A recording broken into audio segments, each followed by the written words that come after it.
अस्सलामुअलैकुम, it's me Saqib Maqbool from Maqbool solution registered software company. आज की इस वीडियो में हम परचेज बिल या परचेज इनवाइस को रिटर्न करना सीखेंगे। जब भी एक बिज़नेस में आप एक सप्लायर या वेंडर से कुछ चीज़ें परचेज करके लाते हैं तो मुमकिन है उनमें से कुछ चीज़ें आप अपने सप्लायर या वेंडर को वापस कर दें, और उसका क्या पेमेंट बनती है वो तमाम हिसाब किताब करने के लिए ई सेल एनालिस्ट में तमाम ऑप्शंस मौजूद हैं। परचेज़ रिटर्न करने के लिए आप परचेज़ मॉड्यूल में जाएंगे, परचेज़ डिटेल्स में जाएंगे, और यहाँ जितनी भी आपके पास परचेजिंग होंगी वो तमाम परचेजेस आपके पास आ रही होंगी। अब परचेज को रिटर्न करने के लिए या तो आप सप्लायर नेम का ऑप्शन यूज़ करेंगे, और जिस भी सप्लायर की आपने परचेजिंग रिटर्न करनी है उसे आप यहाँ से सेलेक्ट कर लेंगे। अगर आपके पास परचेज आईडी मौजूद है तो आप परचेज आईडी की मदद से भी अपनी परचेजिंग को डिज़ायर परचेज जिसे हमने रिटर्न करना है ढूंढ सकते हैं। बिलफर एक हमारे पास कंपनी है एबेट फार्मा, इसकी कोई भी मेडिसिन या कोई भी आइटम हमने रिटर्न करने हैं और हमने ये सप्लायर ढूंढ लिया और उसकी कौन सी परचेजिंग है डबल क्लिक करके आप चेक कर लेंगे।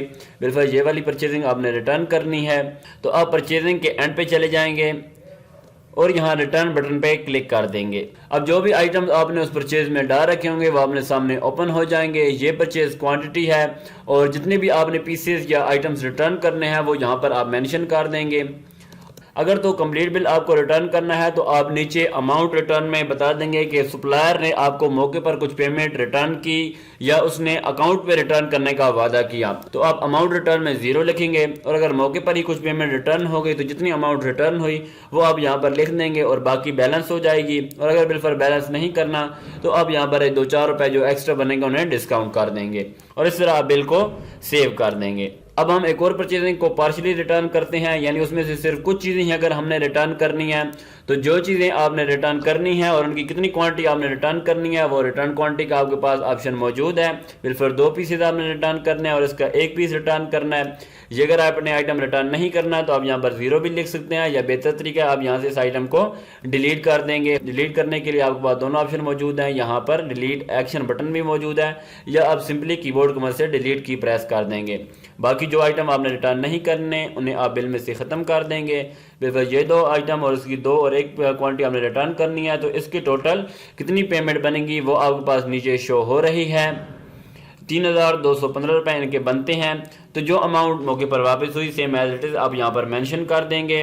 जब आपकी कंप्लीट इनवाइस बनी तो उस पर 200 आपने इसमें टैक्स भी ऐड किया था, तो अब इन आइटम्स पर जितना टैक्स होगा वो आप यहाँ पर ऐड करेंगे। टैक्स नहीं लगाना तो आप इसे ख़त्म कर देंगे और यहाँ पर जो भी अमाउंट वगैरह मौके पर रिटर्न हुई वो आप लिखकर बिल को सेव कर देंगे। तो ये तमाम आइटम आपकी इन्वेंट्री से निकल भी जाएंगे और अगर आपको अमाउंट रिटर्न हुई है तो वो आपकी कैश में ऐड हो जाएगी और आपके तमाम आइटम्स भी रिटर्न हो जाएंगे। और इस तरह परचेजिंग में भी एक और सिनेरियो हो सकता है कि आपके पास कुछ आइटम्स पड़े हैं जो आपको नहीं मालूम कि कब आपने परचेज की या किस सप्लायर से परचेज किए, या मुख्तलिफ सप्लायर से की गई परचेजिंग को आप किसी सप्लायर को वापस करना चाह रहे हैं तो उसके लिए आप परचेज आइटम रिटर्न में जाएंगे और यहाँ पर डायरेक्ट आइटम्स को भी आप रिटर्न कर सकते हैं। इसके लिए आप ऐड के बटन पर क्लिक करेंगे, यहाँ सप्लायर का नेम लिखेंगे जिसको आप रिटर्न कर रहे हैं।